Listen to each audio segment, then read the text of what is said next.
बैठे ਇੱਥੇ ਕੋਲ ਬੈਠਾ ਬ੍ਰੇਨ ਡਰੇਨ ਕਿਸੇ ਵੀ ਕੌਮ ਦਾ ਸਭ ਤੋਂ ਵੱਡਾ ਮਸਲਾ ਹੈ। ਅਸੀਂ ਪੈਸਾ ਰਿਸੋਰਸ ਟਾਈਮ ਲਾ ਕੇ ਮੁੰਡਿਆਂ ਨੂੰ ਆਨੇ ਬਾਹਰ ਜਾਓ, ਬਾਹਰੋਂ ਕੀ ਆ ਰਿਹਾ ਥੋੜਾ ਜਾਓ ਜ਼ਰੇ ਮੁਬਾਦਰਾ। ਅਸਲ ਤੇ ਉਹਨਾਂ ਦਿਮਾਗਾਂ ਨੇ ਹੱਲ ਸੋਚਣੇ ਨੇ ਜਿਨ੍ਹਾਂ ਨੇ ਇੱਥੇ ਬਹਿ ਕੇ ਸੋਚਣੇ, ਮਤਲਬ ਜਿਨ੍ਹਾਂ ਨੇ ਮਸਲਾ ਵੇਖਣਾ ਹੱਲ ਉਹ ਨਹੀਂ ਸੋਚਣਾ ਨਾ।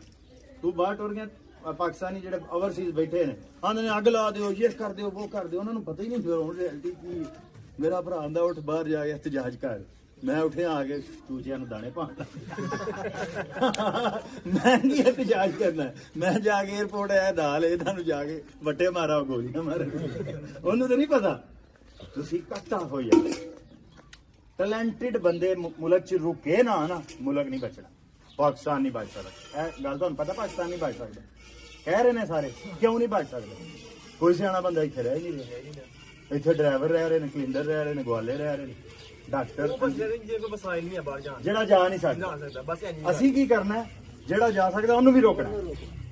ਇਹ ਜਿਸ ਨਹੀਂ ਉਹ ਤੁਸੀਂ ਕੱਲ ਨੂੰ ਘੁੰਮਣ ਚ ਆ ਜਾਣਾ, ਜਿਸ ਦਿਨ ਤੁਸੀਂ ਅੱਬੂ ਬਣ ਜਾਣਾ ਤੁਸੀਂ ਇੱਕ ਫੈਮਿਲੀ ਦੀ ਘੁੰਮਣ ਚ ਆ ਜਾਣਾ, ਫਿਰ ਮਹੱਲੇ 'ਚ ਵੀ ਤੁਹਾਡੀ ਗੱਲ ਹੋਣੀ।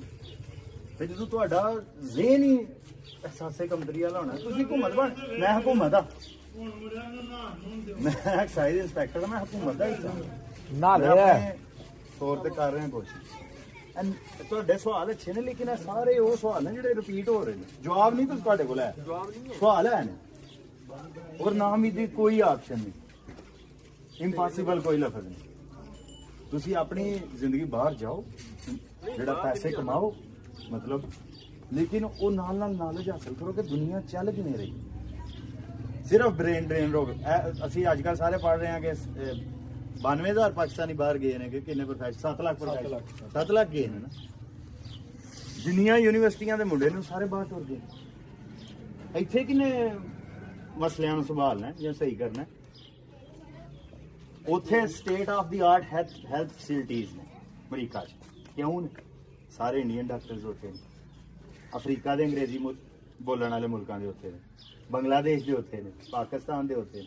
ਕਰੀਮ ਉਹ ਹੋਵੇ, ਅਸੀਂ ਤੇ ਉਹ ਆ ਜਿਹੜਾ ਲੱਸੀ ਦੇ ਉੱਤੋਂ ਛਾਨਾ ਜਿਹਾ ਬਚ ਜਾਂਦਾ ਨਾ, ਅਸੀਂ ਉਹ ਹੈ ਨਹੀਂ ਬਣਾਇਆ ਗਿਆ।